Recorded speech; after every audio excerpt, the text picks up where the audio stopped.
사랑하는 성도 여러분, 지난 시간에는 영혼육에 관한 간략한 소개와 함께 육의 영적인 의미와 창조 그리고 생명의식에 관해 살펴보았습니다. 육이란 썩어지고 변하며 없어지는 모든 것을 총칭한다 했지요. 하나님의 형상대로 지음받은 인간은 영과 혼과 육으로 이루어진 존재라 했습니다. 그리고 하나님께서는 사람에게 생명의 씨를 주심으로 번식할 수 있는 능력을 주셨다고 했고요. 오늘은 1차 영혼육 교육 두 번째 시간으로서 성경에서 말씀하시는 결혼관과 생명체가 모태에서 잉태되어 성장하는 과정에 대해서 증거하고자 합니다. 이러한 내용들은 지금 이 자리에서 말씀을 들으시는 여러분이 자신이 어떻게 만들어졌는지, 어떻게 형성되어 왔는지를 이해하기 위한 가장 기본적인 지식이 됩니다. 말씀을 통해 이 땅에 사람을 지으시고 경작하시는 하나님의 뜻과 섭리를 밝히 깨닫고 나는 과연 어떠한 존재인가를 깨달아 더욱 하나님의 기뻐하시는 뜻을 쫓아 행해 나가는 성도님들이 되시기를 부탁드립니다. 사랑하는 성도 여러분, 또한 화상을 통해 예배 드리는 전국의 모든 성도 여러분, 지교의 성도 여러분, 지성전 성도 여러분, 빛과 소금 성계 성도 여러분, 요식업 성계 성도 여러분, 전 세계 인터넷을 통해 예배 드리는 모든 성도 여러분, 어떤 분들은 결혼할 때 자신들에 대해 말하기를 우리 둘은 하나님의 뜻 가운데 만나 결혼합니다 하는 것을 들어봅니다.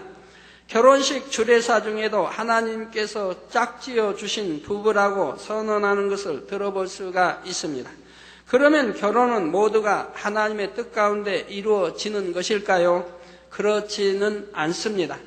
자신들이 좋아서 만나고 배우자로 택하는 것이지 하나님 편에서 너는 누구와 결혼하라고 임의로 정해주시는 것이 아니지요. 그러나 경우에 따라서는 하나님께서 맺어준 부부도 있습니다. 예를 들어 믿는 사람이 결혼을 하고자 할 때 하나님 앞에 배우자를 구하여 응답받는 경우가 그러하지요. 정녕 믿음으로 구하고 하나님께 맡겼다 하면 하나님께서는 그 믿음대로 합당한 상대를 예비하여 연결해 주시고 두 사람의 마음을 다 주관하여 결혼하게 인도해 주시는 것입니다. 하지만 이런 경우들이 얼마나 되겠습니까? 예를 들어 어떤 사람은 아버지 하나님 내게 이런 대필을 나는 원합니다.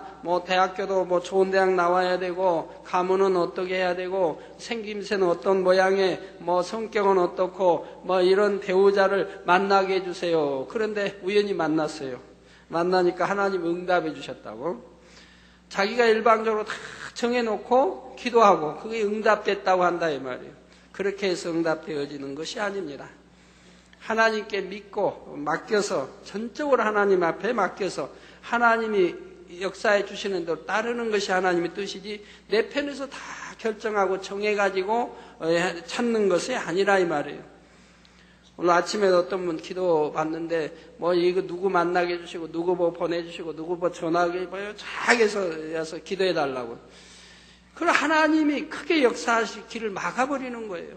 하나님 편에 맡기고 기도하면 하나님이 더 잘 아시기 때문에 어떻게 예배에 형통하게 할 텐데 사람 편에서 이렇게 해주시고 이렇게 해보니 한정을 해버리니까 참 문제이지요. 크게 아버지가 형통하게 해주실 것도 내 편에서 한정을 해서 기도를 한다 하면 아버지가 더 좋은 길도 있을 텐데. 자, 그래서 두 사람의 마음을 다 주관하여 결혼하게 인도해 주시는 것이고요. 하지만 이런 경우들이 얼마나 되겠습니까? 대부분은 자기가 좋아서 만나고 싫으면 자기가 원하는 대로 헤어지는 것입니다. 또 어떤 사람은 결혼하는 것이 하나님의 뜻이라고 말하는 경우도 봅니다. 첫사람 아담과 하와를 지으시고 그들에게 생육하고 번성하라 말씀하셨으니까 남녀가 결혼해서 자손을 많이 낳는 것이 하나님의 뜻이라는 것이지요. 그러나 아담과 하와가 처음 지음받았을 당시는 지금과는 상황이 전혀 다릅니다. 그때는 인간 경작을 시작한 지 얼마 되지 않아 이 땅에 자손을 많이 퍼뜨려 하는 때이죠. 에덴도 마찬가지고, 또 에덴은 어마어마하게 넓기 때문에 마냥 나도 괜찮은 것이고, 에덴도 마찬가지고, 또 불순종한 이 땅에 쫓겨나서도 마찬가지입니다. 이제 아무도 이 땅에 없으니까 널리 번성을 해야죠. 그래서 그 당시는 또 그 당시에 또 법이 있는 것이고 하죠. 옛날에 예를 들어 그 당시 같으면은 아담 때라고 하면은 아담이 아들 낳고 아들들 낳고 딸들 낳아가지고 아들, 오빠 누이 동생, 아니면 오빠 누나, 이렇게 결혼하는 때라, 이 말이에요. 그럴 수밖에 없잖아요. 없으니까. 그래가지고 낳고. 그래서 아브라함도 보면은, 이삭을 결혼시킬 때에, 이방인 아무에게나 결혼시키지 아니하고, 자기 가까운 친족을 찾아 결혼하는 걸 볼 수가 있습니다. 자, 지금부터 약 2000년 전, 사도 바울 당시만 해도 성경에는 무엇이라 기록하고 있습니까? 고린도전서 7장 7절에 보면 사도 바울이 말하기를 나는 모든 사람이 나와 같기를 원하노라.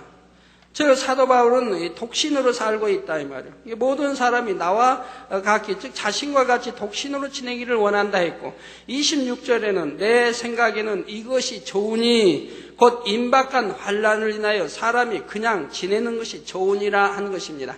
저는 21년 동안, 개체가 21년 동안 이 결혼관에 대해서는 한 번도 설교를 안 했습니다. 왜냐하면 혹여 오해할까봐. 결혼은 여러분 자유여서 교회에서 또 결혼식하고 주례도 다 서주고, 또 옛날엔 저도 시간 있을 때는 주례도 서고 다 이랬는데도 못 가다가 결혼 맘먹기 못하겠네, 이런 오해할까봐 설교를 한 번도 한 적이 없어요. 그러나 여긴 영혼육 말씀이기 때문에 할 수 없이 지금 설명을 하고 있는 것입니다. 그러니까 사람이 그냥 지내는 것이 좋으니라. 물론 여러분이 오해해서는 안 되는 것이, 지금 이 말씀이 결혼이 죄라고 설명하는 것은 아닙니다.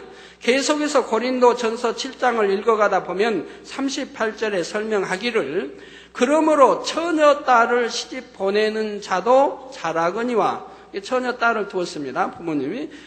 그러므로 처녀 딸을 시집 보내는 자도 잘하거니와 시집 보내지 아니하는 자가 더 잘하는 것이니라. 시집 보내지 아니하는 자가 더 잘하는 것이라 이 말이에요. 우리 기도원 원장님 더 잘하는 것이라 이 말이에요. 됐지요? 곧 결혼을 한다고 해서 그것이 잘못이 아니지만 결혼하지 않는 것이 더 좋다는 말입니다. 왜 그런 것일까요? 고린도전서 7장 34절에 시집가지 않는 자와 처녀는 주의 일을 염려하여 몸과 영을 다 거룩하게 하려 하되 시집간 자는 세상 일을 염려하여, 시집간 자는 아무래도 세상 일을 염려하죠. 먹을 거, 입을 거 걱정, 자녀 키울 거, 학교 걱정, 남편 섬길 걱정, 얼마나 세상 걸 많이 걱정해요. 그래서 시집간 자는 세상 일을 염려하여 어찌하여야 남편을 기쁘게 할꼬 하느니라 하는 말씀처럼, 또 남자도 어떻게 하면 내 아내를 잘해줄까, 아내를 행복하게 해줄까 하고 마음을 나누게 되죠. 말씀처럼 남자나 여자나 결혼하지 않는 사람은 결혼해서 남편이나 아내에 매여 있는 것보다 주님을 위해 더욱 마음을 다하여 충성할 수 있으므로 영적으로 큰 축복이 되기 때문이지요. 더구나 약 2000년이 지난 오늘날은 사도 바울 당시보다 더욱 인간 경작을 마무리하는 마지막 때가 가깝습니다. 그러니 곧 임박한 환난을 인하여 사람이 그냥 지내는 것이 좋으니라 하는 26절의 말씀의 의미를 더욱 깊이 깨달아 보아야 하는 때이지요. 이러한 말씀들만 떠올려 보아도 하나님께서 모든 사람들의 결혼을 주관하셔서 각 사람의 배우자를 정해 놓으셨다는 생각이 잘못된 것임을 깨달을 수가 있습니다. 내가 순전히 하나님께 의뢰해 기도하여 응답받았다고 하면 하나님 뜻 가운데 결혼되는 것이지만, 하나님이 다 이제 기도 응답해서 그러지 않고 내 임의대로 해놓고 하나님의 뜻 가운데 하나님이 원하셔서 배우자를 만나고 그렇게 말해서는 아니 되는 것이지요. 자, 그렇지만 믿는 여러분 중에 결혼하기를 원하는 분들은 반드시 하나님께서 여러분의 결혼을 인도해 주시기를 구해야 합니다. 결혼해서 하나님을 사랑하는 마음이 나뉘거나 충성하는 것이 어려워지는 것이 아니라 부부가 함께 하나님 앞에 더 충성할 수 있고 서로 간에 영적인 사랑을 나눌 수 있는 좋은 배필을 만나도록 믿음으로 구해야 하는 것이죠. 그래서 하나님이 응답해 주셨다고 하면 그 가정은 결코 분쟁이 있을 수도 없을 것이고 아주 참 하나님 뜻 안에 아름다운 영적인 가정을 이루지 않겠습니까? 더군다나 이혼한다고 하는 것은 상상할 수도 없을 것이고요. 사랑하는 성도 여러분, 남녀가 만나 결혼하고 사랑을 하게 되면 남자의 정자와 여자의 난자가 결합하여 새로운 생명이 잉태됩니다. 마치 밭에 씨가 떨어져 열매 맺는 것처럼 남자의 생명의 씨가 여자의 밭에 떨어져 생명이 잉태되는 것입니다. 그리고 이 잉태된 태아는 어머니의 뱃속에서 10개월간 있으면서 온전한 사람으로 성장하게 됩니다. 생명이 잉태되어 성장하는 과정을 보면 창조주 하나님의 오묘한 섭리를 느낄 수 있지요. 지금부터 언급하는 내용은 전문적인 용어들이 나오며 여러분에게 다소 어렵게 생각될 수도 있지만 하나님께서 섭리하신 창조의 신비가 얼마나 정교하고 신묘막측한지를 느낄 수 있도록 잠깐 설명드리도록 하겠습니다. 먼저 수정되는 모습을 살펴보겠습니다. 자, 지금 시간부터는 저를 보지 마시고 화면 쪽을 보시면서 말씀을 들으시도록 해주세요. 먼저 수정되는 모습을 살펴봅니다. 수정은 남자의 정자와 여자의 난자가 만나서 결합되는 것인데 정자는 머리 부분과 꼬리 부분으로 나눠집니다. 여러분이 올챙이를 생각하면 되시겠어요? 올챙이는 머리 부분과 꼬리 부분만 있죠. 지금 화상을 볼 수 없는 분들이 혹시 계신가요? 앞에? 다 보이나요? 성가대. 니시오부터라. 보여요? 앞에 다 보입니까? 여기 앞에는 어디 쪽 보는데요? 그쪽을 보세요. 정자는 머리 부분과 꼬리 부분으로 나눠집니다. 머리 부분에는 어떤 아이가 잉태될 것인지 그에 대해 중요 정보인 유전 물질을 담고 있으며 꼬리 부분은 난자와 만나기까지 이동할 수 있는 힘을 갖고 있지요. 그래서 난자와 만나기까지는 굉장한 많은 거리를 가야 됩니다. 물론 우리 사람이 생각할 때는 그거 한 뼘밖에 안 되겠지만, 이 난자, 눈에도 보이기 어려운, 보이지도 않은 이 적은 난자가 가는 거리는 엄청 먼 것이라 이 말이에요. 이걸 꼬리의 힘으로 간다 이 말입니다. 또 머리 부분에는 난자를 만났을 때 결합할 수 있도록 난자의 벽을 뚫는 효소도 가지고 있고요. 정자는 대략 3억 개 정도가 한 번에 자궁에 들어오는데 그중 한 개의 정자가 난자를 만나게 되면 난자 벽에서는 고압의 전기가 발산되어 다른 정자들이 쇼크를 받게 됩니다. 그러니까 여러분이 남자가 이제 사랑할 때, 한 번에 정자가 약 3억 개가 나온다, 이 말이에요. 그 3억 개 중에 강한 자가 열심히 이제 수영에 가서 강한 자가 먼저 간 자가 이제 꼴이 나게 된다, 이 말이에요. 그리고 나면은 바로 난자 벽에서 고압의 전기가 발산이 되어 다른 정자들이 다가오지 못하도록 이렇게 만든다 이 말이에요. 쇼크받아 들어올 수가 없지요. 먼저 난자에 도착하여 결합된 정자 외에는 다른 정자들이 접근하지 못하게 되는 것입니다. 그러면서 더 이상 다른 정자가 뚫지 못하도록 벽이 급속히 두꺼워지는 변화가 일어나고요. 이런 모든 과정이 자동으로 진행될 수 있도록 하나님께서 너무나 신비롭게 창조해 주신 것입니다.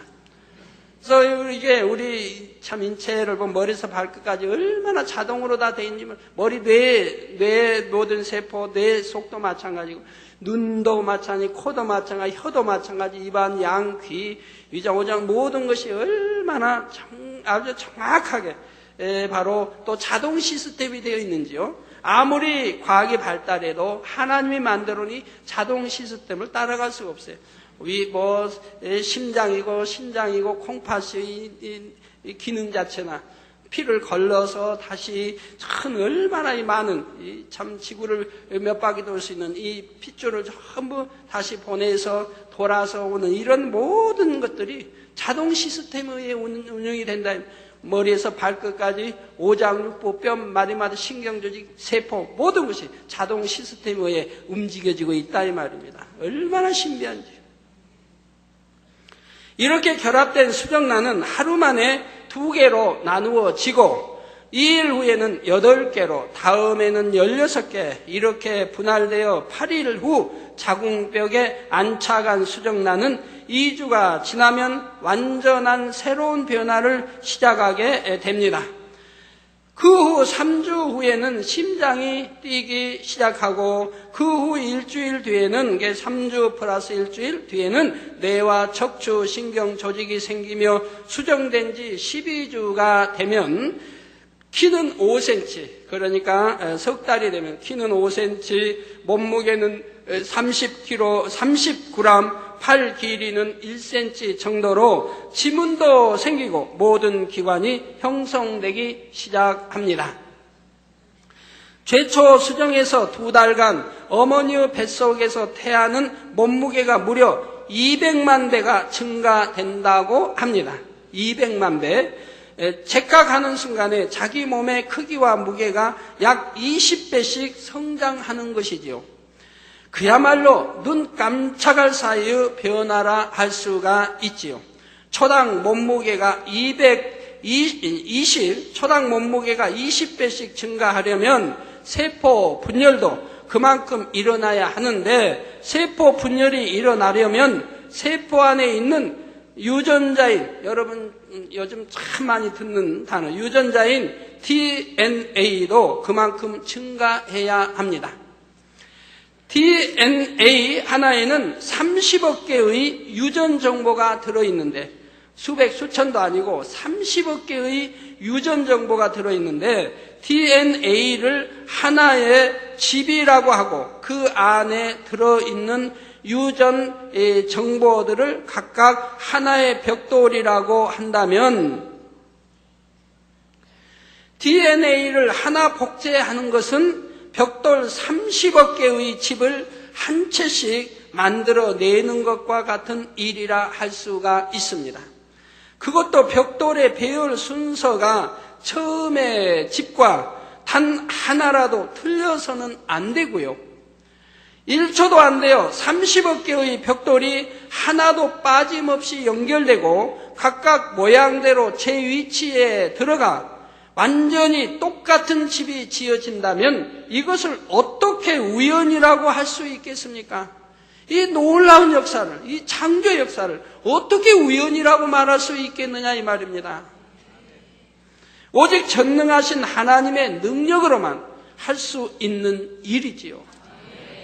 그래서 이런 생명공학을 연구하는 과학자들 중에 너무나 많은 사람들이 이런 것만 보아도 창조주 하나님을 인정할 수밖에 없다고 고백하는 것입니다. 성도 여러분, 태아의 성장 과정을 좀 더 살펴보면 잉태하여 1개월이 되면 신경관이 발달하기 시작하여 혈액, 뼈, 근육, 혈관, 내부 기관이 형성되기 위한 기초적인 작업이 이루어집니다. 2개월이 되면 태아의 심장은 펌프 운동을 하며 어느 정도 신체의 외양이 갖춰져 육안으로도 머리와 팔다리의 형체를 확인할 수 있게 되지요. 3개월째는 얼굴이 만들어지는 시기이며 머리와 몸, 팔다리를 스스로 움직이기 시작합니다. 4개월이 되면 신체와 생명 유지에 필요한 기관들이 정상적으로 작동합니다. 5개월부터는 태아는 근육을 움직이고 주변 환경을 확인하는 등 더 활동적으로 움직이며 청각 기능이 향상되어 가지요. 그리고 6개월이 되면 태아는 소화기가 발달하면서 본격적으로 성장이 빨라지고 7개월째에는 머리에 털이 나며 남자아이의 경우 성호르몬에 의해 정소가 음낭내로 들어가지요. 여자아이의 경우는 8개월째에 성기가 완성됩니다. 제가 지난주에 말씀드렸는데 우리 성도님들 가운데 잉태된 지 나 7개월이 됐어요. 8개월이 됐어요. 그런데 아들 낳기 원하는데 딸이에요. 아들 낳게 해줘서 기도했는데 많은 분들이 아들 낳았다고 간증을 21년 동안 수도 없이 왔다 이 말이에요. 그런데 아마 그 8개월이라고 하는 분들이 아마 7개월인 것 같아요. 8개월은 안 되고 한 7개월 전에 8개월이 되기 전에 기도를 받으신 것 같아요. 여자아이의 경우는 8개월째 성기가 완성이 된다 이 말입니다. 9개월째는 머리털이 선명해지고 전신의 솜털이 태화되며 몸에 주름도 없어지고 사지가 포동포동해집니다. 그리고 마지막 10개월이 차면 평균 50cm의 신장에 3kg이 넘는 신생아가 태어나게 되지요. 그러니까 보통 3kg는 돼야 돼요.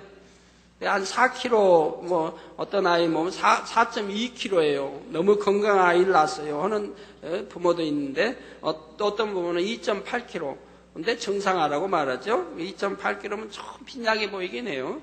하여튼 3kg 정도가 딱 좋죠.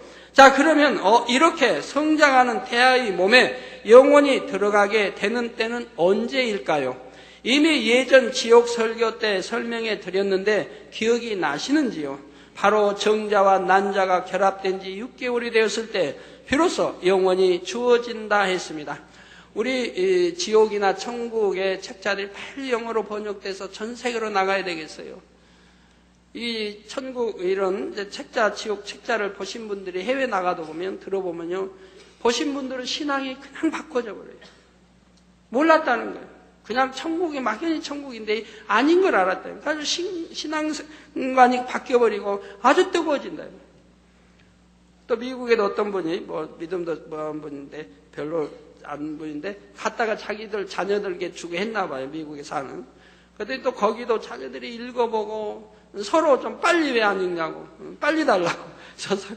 아주 불티가 난대요. 그리고 그걸 통해서 신앙관들이 확 바뀌어버렸다. 교회만 대충 왔다 갔다 하던 사람이 이게 아니구나. 또 천국이 이렇게 생겼구나. 천국은 이런 곳이구나. 내가 이제부터는 뜨거운 신앙생활을 해야지 하고 신앙관이 바뀌어버린다 이 말이에요.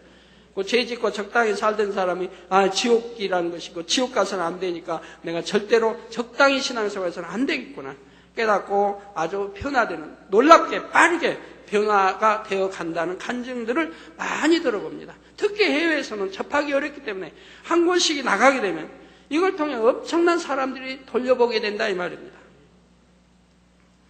빨리 이제 영어로 해가지고 영어 해외 분들까지 다 소개가 되어져야 할 텐데 안타깝습니다. 해외 가보면 만난 사람마다 책자 없냐고 그래요. 책 좀 빨리 자기들 손에 좀 접하게 해줄 수 없느냐고, 많은 책 좀 읽고 싶다고 말합니다. 자, 바로 정자와 난자가 결합된 지 6개월이 되었을 때 비로소 영혼이 주어진다 했습니다.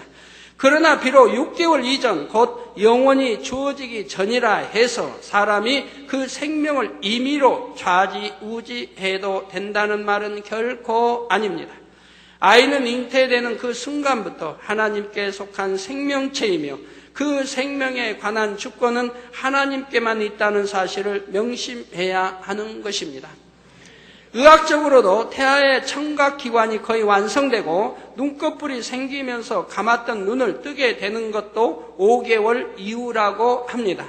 또한 대뇌 기능을 활발하게 하는 뇌의 주름살도 5, 6개월 사이에 생기기 시작한다고 합니다. 더욱이 성경에 보면 이미 6개월이 지난 태아가 영적으로 성령의 역사에 반응하는 대목이 나옵니다. 누가복음 1장 41절에서 44절을 보면 엘리사벳이 마리아의 무난함을, 즉 동정녀 마리아의 무난함을 들음에 아이가 복중에서 뛰노는지라 엘리사벳이 성령의 충만함을 입어 큰 소리로 불러 가로되 여자 중에 내가 복이 있으며, 동정여지 마리아를 통해 말하죠. 여자 중에 내가 복이 있으며, 즉 구세주 예수 하나님 독생자 아들을 잉태했기 때문에 복이 있으며 내 태중의 아이도 복이 있도다. 내 주의 모친이 내게 나아오니, 즉 태중의 아이를 주라고 하지 말고 주의 모친이 내게 나아오니 이 어찌된 일인고, 보라 내 문안하는 소리가 내 귀에 들릴 때에 아이가 내 복중에서 기쁨으로 뛰놀았도다. 즉 세례요한이, 그 복중에 세례요한이 있다 이 말이에요. 세례요한이 지금 내추, 즉 이제 주님이 잉태되어 동정의 마리아가 이제 왔다 이 말이에요. 그걸 보고 지금 기뻐 뛰놀았다 이 말이에요. 저 6개월 전에 잉태됐기 때문에 세례요한은, 그리고 이제 주님도 잉태돼 나왔으니까 뭐 많이 돼야 7개월, 6개월이 넘어 7개월. 그런데 벌써 태중의 아이가, 복중의 아이가 구세주 예수를 알아보고 있다 이 말이에요. 그리고 성령의 충만함을 입고 있더라 이 말입니다. 우리 성도님들이 기도받고, 아이 위해서 기도받고 가시면은 그런 간증들 많이 하십니다. 당회장님이 이렇게 축복교도 받고 아기 기도받고 갔는데요. 그냥 그 얼마나 요동하는지, 뭐 그냥 요동해서 뭐 기뻐서 아주 그냥 막 뛰고 간대나요? 전 뛰는지 아닌지 어떤 모르지만, 하여튼 뭐 요동한대요. 그래서 기도받고 뭐 좋아서 뭐 어찌할 줄 모른다는데, 좋아서 어찌할 줄 모르는지 이렇게 알고나 그러시는지. 나도 그런 간증을 많이 들어요. 아이가 내 복중에서 기쁨으로 뛰놀았도다. 이 내용은 예수님을 잉태한 마리아가 6개월 앞서 세례 요한을 잉태한 엘리사벳을 만났을 때 뱃속의 아이가 아기 예수님으로 인해 성령의 감동함으로 기뻐하는 모습입니다. 얼마나 놀라운 일입니까? 이미 복중에 있는 태아는 생명체일 뿐만 아니라 6개월이 지난 아기는 성령의 감동, 감화, 충만함을 입을 수 있는 영적인 존재라는 사실을 알 수가 있는 것입니다. 그렇기 때문에 여러분 태교 중에 태아가 내 안에 있을 때의 교육이 중요한 거예요. 그 태교 중에 이제 태아의 교육이 중요한 거라 이 말이에요. 태어나서부터 교육이 아니라 내가 잉태했을 때부터 시작해서 교육이 중요하고, 특별히 잉태돼서 5개월이 지난, 6개월이 지난, 5개월이 지나서부터 이 교육은 아주 중요한 것입니다.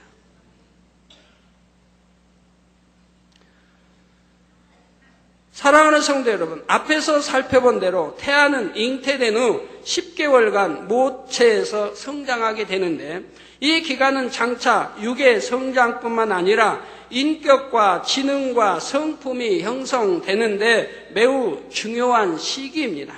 예를 들어 음식물만 해도 태아는 태내에서 어머니가 섭취하는 것을 그대로 공급받게 되지요. 어머니가 술이나 담배 등 몸에 해로운 것이나 자극성 있는 것, 독한 것을 받아들이면 이는 곧바로 태아에게 영향을 미치게 됩니다.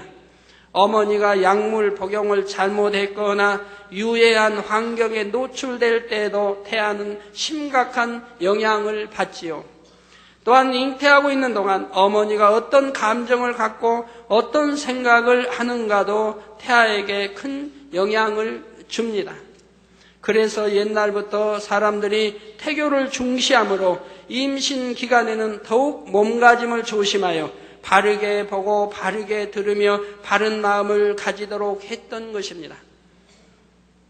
어린아이 조그만 아무 생각을 할 수 없는 어린아이, 태어나서 1개월 또는 40일, 50일 이런 된 어린아이들 중에 저희 기도를 받고 죽어가던 아이가 살아난 아이들이 있죠. 그런 아이들을 다음에 대하게 되면 그 어린아이가 저를 알아보게 되는 것을 봅니다. 제가 어느 한 가정에도 태어난 지 40일 됐는데 이제 죽어가는데 전화로 와가지고 기도해주고 바로 살아났어요. 다 죽어간 상태예요. 희망이 없는 상태인데 전화 연결이 돼가지고 오래전에 80년대 그래가지고 기도받고 바로 아이가 그 즉시 살아나서 그 모여있던 가족들의 환호 소리가 전화를 통해 들려요. 살아났다고.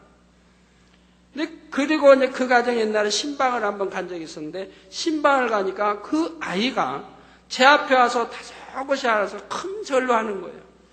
그 아이가 한 서너 살 됐을까요? 한 4살, 한 요 정도 된 성장했는데 그 아이가 내게 와서 다소곳하게 큰 절을 하는 거예요. 세배 때 하는 절처럼.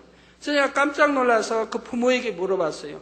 이 아이에게 내가 뭐 또 온다는 예정도 없었고 급하게 그 가정에 이급한 일이 있어서 급하게 갔는데 그랬는데 혹시 오면 이렇게 인사하라고 시켰냐니까 전혀 시킨 적이 없다는 거예요. 그 아이에게 아무 시킨 적이 없다. 근데 저 혼자 저렇게 하고 있다는 거예요. 얼마나 다소곳하게 인사를 하는지요.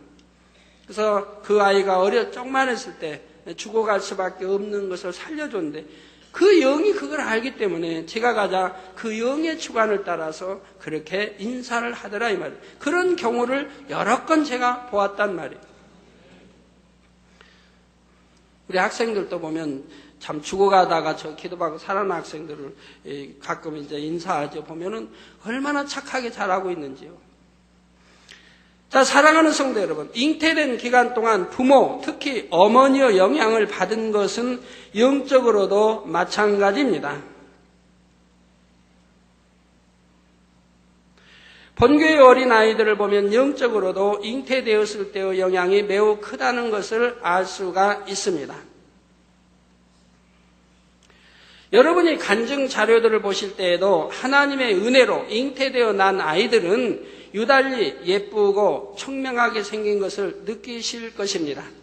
또 성도님들의 간증을 들어보면 잉태한 동안 주 안에서 열심히 충성하면서 불같이 기도했을 때 이런 아이들은 태어나서 성품도 온유하며 지혜롭고 건강하게 잘 성장한다는 간증이 많이 있지요. 잉태했을 때 충성도 하고 잉태했을 때 쉬지 않고 기도를 해야 되는데 잉태해가지고 이 핑계로 배가 일이나 핑계로 기도도 좀 쉬고 등하냐고 이런 경우는 참 날 때도 문제이고 순산하게 그냥 하나님의 역사에서 싹 나야 되는데 날 때도 문제이고 또 성장 과정에도 문제 있는 걸 보게 돼요. 자, 이미 태중에서부터 하나님의 은혜가 임해 있기 때문에 하나님께서 그 아이들의 범사에 섬세하게 간섭하시는 것입니다. 여러분이 이런 것을 알고 진리 안에서 믿음으로 아이를 낳아 기르면 얼마든지 영육간에 강건하고 지혜로운 자녀로 키울 수가 있습니다. 성경상에서도 어머니 한나의 기도로 인해 하나님께서 잉태케 하신 사무엘은 이미 어릴 때부터 하나님과 교통하였고 장성하여서는 하나님 앞에 큰 선지자가 되었던 것을 볼 수가 있죠. 이게 잉태에서부터 또한 성장 과정을 하나님이 성전에서 자랐기 때문에 하나님 말씀으로만 양육되었다 이 말이고 기도로만 양육받았다 이 말. 세상 것을 하나도 입력시키지 않았기 때문에 사무엘은 어려서부터 하나님의 음성을 듣더라 이 말입니다. 세례요한도 마찬가지입니다. 세례요한도 하나님의 역사로 잉태되었기에 태중에서부터 성령의 역사를 받았고 누가복음 1장 80절에 아이가 자라며 심령이 강하여지며 이스라엘에게 나타나는 날까지 빈들에 있으니라. 그래서 그의 성장 과정은 세상의 친구를 만나고 사귀고 놀고 한 게 아니라 바로 어려서부터 빈들에서 자랐다. 세상을 접하지 아니하고 빈들에서 기도하며 자랐다 이 말입니다. 음식도 세상 것 먹지 아니하고 그래서 석청과 또 이런 것만 먹었던 걸 볼 수 있죠. 그래서 이스라엘에게 나타나는 날까지 빈들이 있으니라 하여 아이 때부터 성령의 주관 가운데 주님의 길을 예비하고자 준비해 나갔던 것입니다. 이렇게 세상 거 입력되지 아니하고 깨끗하게 성장했기 때문에 성결되게 성장했기 때문에 우리 주님의 예비자가 될 수가 있었던 것이지요. 사랑하는 성도 여러분, 지금까지는 육의 잉태와 형성 과정을 살펴보았는데 그러면 인간의 가장 큰 특성인 생각하는 능력은 어떻게 작용하게 되는 것일까요? 이는 바로 하나님께서 인간의 뇌세포에 어떤 것을 기억하고 생각할 수 있는 기능을 주셨기 때문입니다. 이에 대해서는 앞으로 혼에 대해 설명할 때 자세히 다루겠지만 여기서는 이해하기 쉽게 잠깐만 예를 들어 설명하겠습니다. 컴퓨터는 자료를 담을 수 있는 본체가 있고 이 본체에 자료를 넣어 입력되는 정보를 저장했다가 필요시에 정보를 찾아내 일을 처리해 나가게 됩니다. 마찬가지로 사람의 뇌에는 다른 동물과 달리 뛰어난 기억장치가 있다는 사실입니다. 그래서 과학이 이제 발달하다 보니까 사람의 이런 기억장치를 이용해서 바로 컴퓨터도 만들어내는 것을 볼 수가 있죠. 자, 하드웨어, 곧 기계 자체에 문제가 생기게 되면 컴퓨터가 입력되어 들어오는 자료를 제대로 처리하여 활용하는 것이 불가능해지듯이 인간의 뇌도 이상이 생기면 기억하는 능력이나 이성적으로 생각하고 판단하는 기능이 손상됩니다. 잘못 교통사고 당하여 뇌를 다치게 되면 기억장치를 만약에 다치게 되면 기억 상실증에 걸린다든가 이런 것도 볼 수가 있죠. 자, 이러한 뇌는 태아가 모체에 있는 동안 이미 형성은 되지만 모체에 있는 동안에는 보고 듣지 못함으로 지식을 쌓거나 쌓은 지식을 가지고 활용할 수가 없습니다. 태어난 후부터는 보고 듣고 느끼는 오감을 통해 느낌으로 들어오는 것들을 뇌 속에 하나하나 입력해 나가게 되는 것입니다. 그러니까 태아 때는 하나님이 주신 본능 안에 빨고 또 막 태어나서도 마찬가지. 누가 이게 젖은 어디가 있고 이렇게 해서 그걸 빨면 젖이 나와서 네가 살고 누가 가르치지 않아도 본능적으로 짐승도 마찬가지고 다른 사람 태어나면 젖부터 찾는다. 입으로 젖부터 찾아요. 먹어야 사니까. 무슨 젖부터 찾는다. 가지고 젖꼭지를 물려주면은 그렇게 힘있게 빤다 이 말이에요. 젖이 나와야 되니까. 나올 수 있는 그 힘, 그런 힘도 바로 하나님이 그 아이에게 주셨다 이 말이에요. 어른이 빠는 것보다 더 힘있게 빨아요. 어른은 빨아도 그렇게 안 나오는데 아이는 빨면 촉촉하고 착착 빨려 나온다 이 말이에요. 그 아이에게 그만한 힘을 주신 것도 하나님이시라 이 말이에요. 그래야 살아나가니까.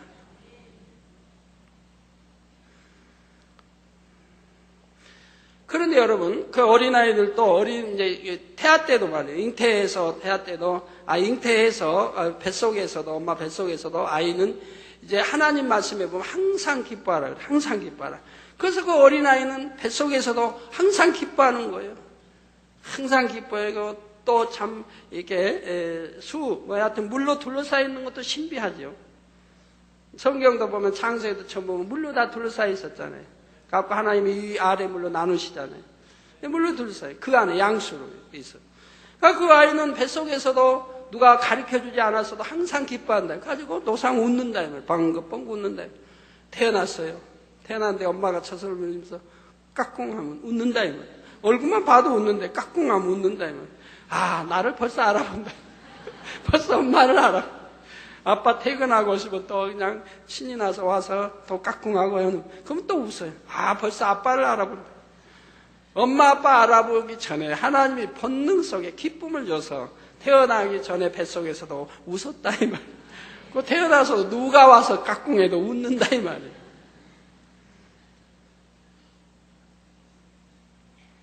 근데 이제 세상에 들어오면서 그 웃음이 사라지죠.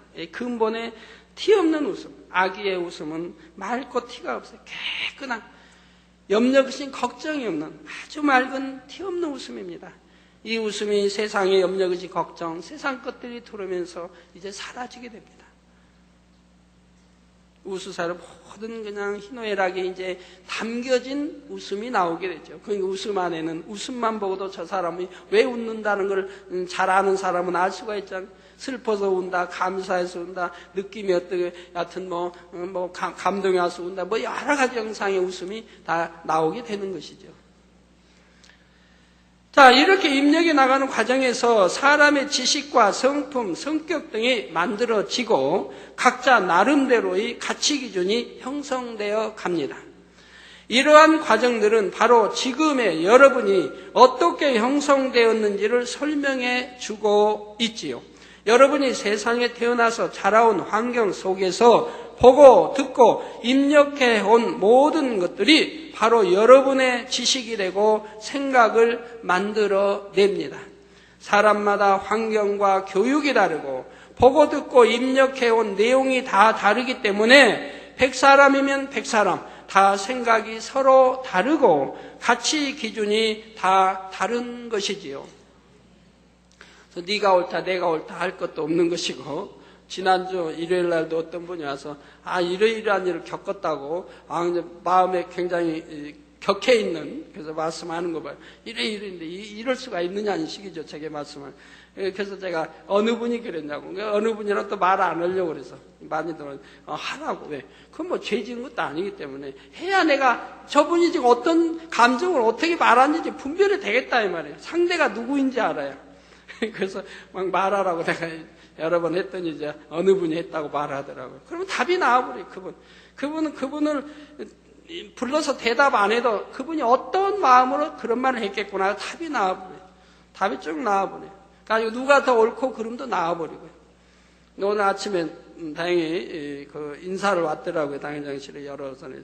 그래서 제가 과정을 잠깐 질문을 했는데 뻔한 거죠. 뭐 그분의 입장에서는 옳은 거고 이분의 입장에는 이분의 생각이 그렇고 이분의 입장에 이분의 생각이 그렇고 그러나 하나님의 진리로 분별해보면 누가 더 옳은가가 답이 나온다 이 말이에요. 그러니까 내가 옳다고 옳은 게 아니라 이 말이에요. 내가 옳다고 내가 배운 지식과 상식과 모든 걸 보되 내가 옳다고 하지만 옳지 않은 게 얼마나 많이 있다는 걸 알아야 돼요. 정말 내가 옳아서 옳은 길로만 간다면 그 사람은 대통령도 할 수 있는 거예요. 온 국민의 지지를 받아 대통령도 할 수 있겠고 명예와 건세와 부도 다 누릴 수 있는 겁니다. 내가 옳다고 옳은 게 아니에요. 내 생각이 옳았더라면 벌써 그분은 성공이 있어야 하는 거예요. 내 생각이 얼마나 글렀기 때문에 성장 과정과 지금까지 오면서 생각들이 글렀기 때문에 하는 일들이 잘 안 되고 비끄러지고 엉망이 돼가지고 참 실패도 하고 여러 경우들을 겪게 되었다 이 말이에요. 자, 그래서 100사람 다 생각이 서로 다르고 가치 기준이 다 다르다 이 말입니다. 한 사람은 친근한 마음으로 행하는 것이 다른 사람에게는 무례하게 느껴질 수 있고 이 사람은 옳다고 확신하는 행동이 저 사람이 볼 때는 교양 없게 보일 수도 있습니다. 제가 이번에 이제 중동에 다녀와서 중동에서 제가 쫙 호텔에서 내다보면서 많은 사람을 이제 지나다니는 본 사람들 그렇게 더운 나라지만 그 나라에는 반바지 입은 사람이 없어요. 반바지. 그러면 거기에 그 나라에서 반바지 입었다 그러면 그 사람은 교양 없는 사람이 되는 거예요. 반팔 입은 사람도 없어요. 옷을 다 길게 입잖아요. 여러분도 아시지만 그냥 목도 다 감아가지고 바람 들어갈 데가 없어요. 머리도 모자 쓰고 그냥 두르고 바지 아래 옷도 그냥 치렁치렁 다 신발까지 가리지 손도 다 가리지 그 더운 옷을 그것도 여자분들은 또 그냥 그것도 검은 옷 흰 옷도 아니고 검은 옷 볼 때 심히도 답답해요. 저를 안내한 사람도, 이제 저를 안내 책임자도 저에게 그러더라고요. 이 옷 어때요? 자기는 그 나라의 옷을 입었는데 이 옷 어떠시냐고 저에게 묻더라고요. 저는 양복을 입었으니까. 그래서 이 나라의 풍속대로 이 나라에 입는 옷 그렇게 입으시니까 참 좋다고 제가 그랬어요. 좋다고. 우리 한국도 우리 한국 사람만 입는 이렇게 그 옷이 있는데 우리 한국 사람들은 이런 명절 때나 이런 때는 입고 하지만 참 여기 입으시니까 참 좋다고 제가 했는데 그때 계속 그것만 입고 저를 안내하더라고요. 그분이. 시종 그것만 입으시고. 네. 그래서 우리는 더우면은 당연히 반바지 입어도 되고 반팔 입어도 되지만 그런 나라에 가서는 반바지 입든가 반바지 입으면 그건 아예 그냥 아마 어찌 체포 당할 수도 있어요. 그리고 반팔도 그 나라는 허용이 안 된 나라예요. 그 나라는 또 교양이 그렇다 이 말이에요. 그러면 그 교양이 그들이 옳다 이 말이에요. 그래서 이 사람은 옳다고 확신하는 행동이 저 사람이 볼 때는 교양 없게 보일 수도 있는 것입니다. 한국 사람 근데 가지고 뭐 어때 하고 반바지 입고 반팔 입고 시내 다녀봐요.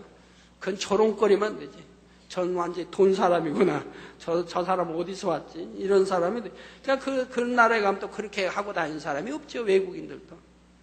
자, 뜨겁게 사랑한다고 결혼한 사람들이 서로 맞지 않는 습관이나 정서로 인해서 결혼 첫날부터 티격태격 싸우는 경우도 있지요.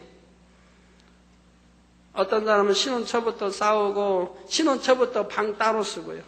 호텔 방 따로 다 격리 쓰기도 하고 어떤 사람은 그냥 하룻밤 그러다가 그냥 그 자리에서 뛰쳐 그냥 다시 집으로 돌아오는 사람들. 그리고 서울에 와서는 그냥 뭐 결혼신고도 아직은 안 했겠는데 여하튼 이혼하자고 하는 그런 사람들도 있는 걸 보죠. 자, 서로 다른 지식과 생각에 대해서는 이후에 혼에 대한 설명이 나올 때 더 자세히 설명을 할 것이고 다만 여기서는 한 가지만 기억해 두시면 됩니다. 바로 내가 지금 옳다고 생각하는 것이 다 옳은 것이 아니라는 사실입니다. 세상의 절대적인 진리는 하나님의 말씀뿐입니다.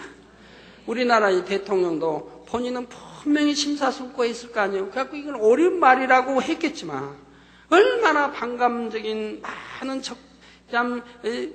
자기 사람이 아닌 반대의 사람들을 만들어가고 있습니까? 나는 분명히 옳아서 심사숙고해서 했을 거라 이 말이에요. 그렇지만 그것이 옳지 않다고 얼마나 많은 사람들의 반론체기를 받느냐 이 말이에요. 이게 내가 옳다고 해서 옳은 것도 아니고, 그러니까 모든 사람의 마음을 살 수 있는 것이 돼야 하는데 그게 쉬운 건 아니죠. 그래서 세상의 절대적인 진리는 하나님의 말씀뿐이라 이 말입니다. 여러분이 세상에서 자라온 과정 속에 지식으로, 교양으로 쌓아온 것은 거의 대부분이 진리이신 하나님께로부터 온 것이 아니라 세상으로부터 온 것이지요. 그러니 자신이 옳다고 하는 기준에 맞춰 다른 사람을 판단해서도 안 되며 하나님의 말씀을 판단해서는 더더욱 안 됩니다. 결론을 말씀드립니다. 사랑하는 성도 여러분, 오늘은 결혼에 대한 말씀과 생명이 잉태되고 탄생되는 과정을 살펴보았습니다. 영혼육으로 이루어진 우리 사람을 이해하기 위해서는 먼저 눈에 보이는 육이 어떻게 잉태되어 태어나 자라게 되는가를 알아야 하기 때문에 다소 어려운 내용일 수도 있지만 이 시간 설명을 드린 것입니다. 말씀을 들으시면서 어떤 것을 느끼셨습니까? 한 생명이 얼마나 신비로우며 고귀한지를 느끼셨을 것입니다. 우리 모두는 수억 대 1억 경쟁을 뚫고 태어난 사람들입니다. 여러분들 못해도 약 300억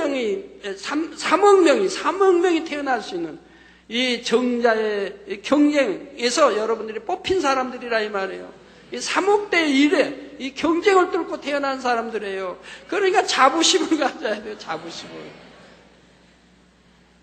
근데 오늘날 왜 이렇게 호기가 됐다 하면 여러분이 성장 과정에서 문제가 생겼다 이 말이에요. 성장 과정에서. 부모나 환경이나 주위로 인해 내가 나를 만들어가는 과정에서 나를 잘못 만들었기 때문이라 이 말입니다. 잘못 만들었기 때문에. 저도 저를 얼마나 태어나면서 물론 잘못 만들었겠어요. 세상에 접해 살면서. 어떤 사람은 잘못 만들고 환경에 따라 잘 만들어진 사람도 있고 잘못 만들어진 사람도 있어요. 어떤 분은 부모가 노상 싸우니까 그냥 그도 닮아가지고 결혼해서 노상 싸우는 또 그런 자녀가 된 사람도 있고. 저도 어려서부터 부모님의 싸움을 자주 목도했기 때문에 대격 싸우시고 그냥 막 하시는 거 아버지가 그냥 너무 참다 안 되면 그냥 진노하시는 모습도 보고 너무너무 못 견딜 때는 심할 때는 재떨이도 날아가는 것도 저는 여러 번 막내기 때문에 목격을 했다 이 말이에요. 그럴 때는 저도 참 어떻게 해요. 혹여라 어머니 또 다치실세라. 아무리 어려서 참 구경 아닌 구경 마음으로 졸이며 하다가 그 정도 날아갈 때라면 이제 아버지 달려가서 아버지 손을 끌어안고 이러시면 안 된다고 그런 했던 기억들이 많이 나는데 그러면서 저는 어떻게 나를 만들어가냐 이런 모습은 아니다. 내가 커서 결혼한다면 절대로 저런 모습은 되풀이하지 않아요. 저런 모습은 아니 돼야 됩니다. 이렇게 나를 만들어간다 이 말이에요. 내가 보았으니 얼마나 마음이 아픈가. 나도 성장하면 자녀들 앞에서 절대로 저런 모습은 보이지 않아야 되겠다. 어려서도 그런 마음으로 나를 일고 간다 이 말이에요. 어떤 사람 잘 일고 가면 좋은데 또 어떤 사람들은 부모에 싸웠다고 그냥 부모에게 대항하고 부모가 적이지도 않고 낳아준 부모를 그러면서 비뚤어 나가는 자녀들. 어떻게 자기가 만들어갔다 이 말이에요. 성격도 모든 것들. 그러니까 누구 탓할 거 없어요. 어떤 환경이 나쁜 거 환경이 나쁜 걸 통해서 나를 더 낮게 발전시켜 나가면 되는 거예요. 나쁜 환경이기 때문에 더 나를 좋게. 또 좋은 환경에서만 자랐다고 좋아지는 거 아니에요. 환경이 좋았기 때문에 고생을 알지 못하고 성장하여 이제 그것이 성장하면서 많은 성장에 지장을 주는 경우도 있으니까요. 다 자기 나름입니다. 자기가 어떻게 입력시키며 내가 보고 배우며 나를 만들어 가느냐에 따라. 그러니까 여러분이 어떻게 나를 만들었는가를 이 영혼적 말씀을 통해서 앞으로 잘 들으셔야 한다 이 말이에요. 가지고 나의 잘못되어진 것들을 철저히 발견해서 깨트려 버려야 한다. 그러므로 영의 사람이 될 수가 있는 것이라 이 말입니다. 우리 모두는 수억 대 이르 경쟁을 뚫고 태어난 사람들이고 뿐만 아니라 수정란이 태아로 나기까지 과정을 감안하면 실로 한 생명의 탄생은 경이로운 일이지요. 우리가 지금 이렇게 서 있는 것은 결코 우연이 아닌 창조주 하나님의 섭리에 의한 것임을 고백하지 않을 수 없는 것입니다. 그러므로 로마서 1장 20절에 창세로부터 그의 보이지 아니하는 것들 곧 그의 영원하신 능력과 신성이 그 만드신 만물에 분명히 보여 알게 되나니 그러므로 저희가 핑계치 못할지니라 했고 로마서 11장 33절에는 깊도다 하나님의 지혜와 지식에 부요하며 그의 판단은 측량치 못할 것이며 그의 길은 찾지 못할 것이로다 말씀하고 있습니다. 우리는 이 시간 하나님이 창조하신 일들 중에 극히 한 부분만을 살펴보았습니다. 잠시 있다 없어질 이 육신도 하나님께서는 얼마나 정교하고 신비롭게 지어주셨는지요. 더 나아가 하나님은 우리의 혼과 영도 지으셨으며 우리는 이어지는 영혼적 말씀을 통해 이러한 분야들을 자세히 살펴보게 될 것입니다.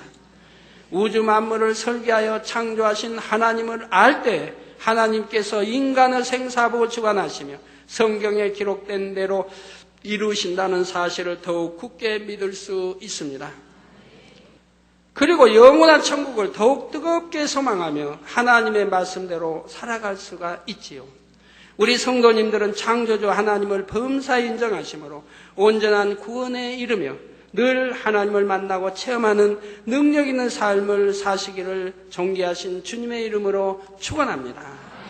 네, 말씀 참고하시면서 통성으로 다 같이 기도하시겠습니다. 할렐루야. 주님 은혜와 사랑에 감사를 드립니다. 아버지 오늘 또 들은 말씀이 믿음이 되고 생명이 되게 축복해 주시기 원합니다. 아버지여 이 육의 말씀을 통해서 내가 누구인지 내가 어떻게 잉태하여 성장하여 나왔는지를 알게 하시고 또 나 자신을 어떻게 내가 만들어 나왔는지를 알게 하여 주셔서 참으로 아버지 앞에 합당하지 못한 나를 깨트려버리고 사도 바울이 말한 대로 나는 날마다 죽노라 날마다 하나님 말씀을 통해 죽어지는 역사에 있게 하시며 참으로 이제 그리스도만이 내 안에 살아 내가 주님 닮고 아버지 하나님을 닮아갈 수 있도록 축복해 주시기를 원합니다. 주여 생명되게 하옵소서. 우리 주 예수 그리스도의 이름으로 기도하옵나이다. 아멘. 제가 중동 가기 전에 단에서 중국의 어떤 아들 통해 기도 사진 놓고 기도해 줬죠.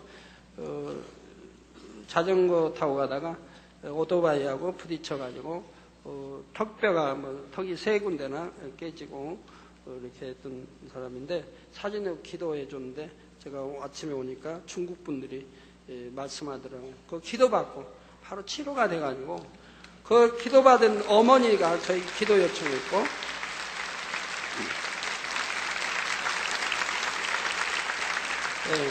그 아들은 자기도 너무 신기하니까 병원에다 수술 받아야 되는데 수술 받기 전에 딱 치료가 돼가지고 아프지도 않고 그러니까 너무 신기해가지고 나는 하나님도 안 믿는데 왜 이렇게 치료가 됐냐고 하더래요.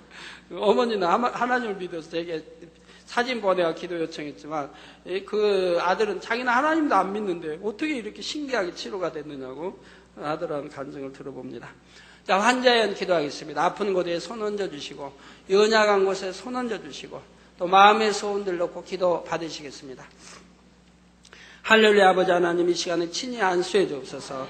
능력 불어넣어 주시기 원합니다.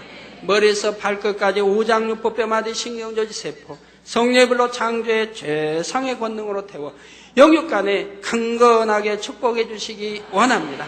예수 그리스도의 이름으로 성령이 불러 태움받고 깨끗함을 받으라. 하늘 공중 것에 잡은 악영들아 물러가라. 그의 사자들도 물러가라. 이 땅에 악한 영, 더러운 영, 거짓 영, 간사오, 이간, 미혹한 어둠아 물러가라. 빛을 임하라. 성령의 감동감화 충만함을 입으라. 아버지 영육간에 강건케 해주시기 원합니다. 머리에서 발끝까지 오장육포, 뼈마디, 신경조직, 세포 성령의 불로 창조의 죄상의 권능으로 태움받고 깨끗하고 강건함을 입으라. 깨끗하고 강건함을 입으라. 아버지여 영육간에 강건하게 축복해 주시기 원합니다.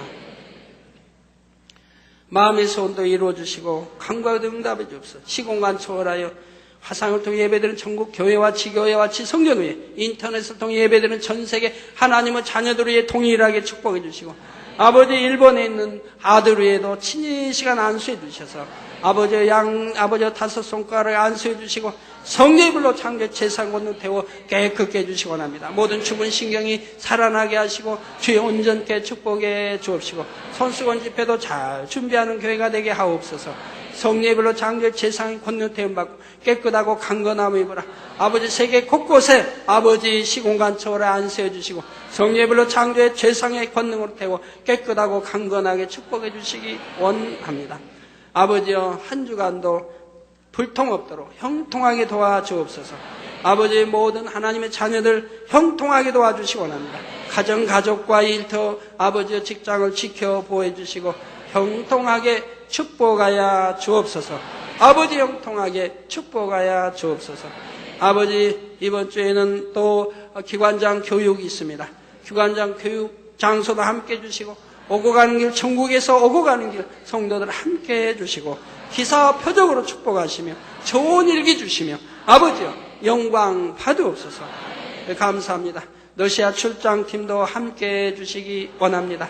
아버지 네팔 출장팀 잘 다녀오게 해주심을 감사합니다. 온두라스에 있는 이들 지켜주시고 해외 모든 선교사들 지교회와 양떼들 지켜보해 주시고 아버지 이번 주에도 또 출장하는 팀들 아버지 함께 형통하게 잘 다녀오게 축복해 주옵소서. 주여 감사합니다. 우리 주 예수 그리스도의 이름으로 기도하옵나이다. 아멘. 자리에서 일어서시면 당회자님 축도해 주심으로 주일 예배를 마치겠습니다. 지금은 우리 주 예수 그리스도의 은혜와 언제나 우리와 함께 하시는 하나님 아버지의 극진하신 사랑과 우리에게 예수 그리스도를 알게 하시고 그 가운데로 인도하시는 성령의 감동감화 교통 충만하심이 이 시간에 모인 모든 성도에게 화상을 통해 예배드리는 전국 교회와 지교회와 지성전 위에 인터넷을 통해 예배드리는 전 세계 하나님의 자녀들 위해 함께 하시기를 축원하옵나이다. 아멘.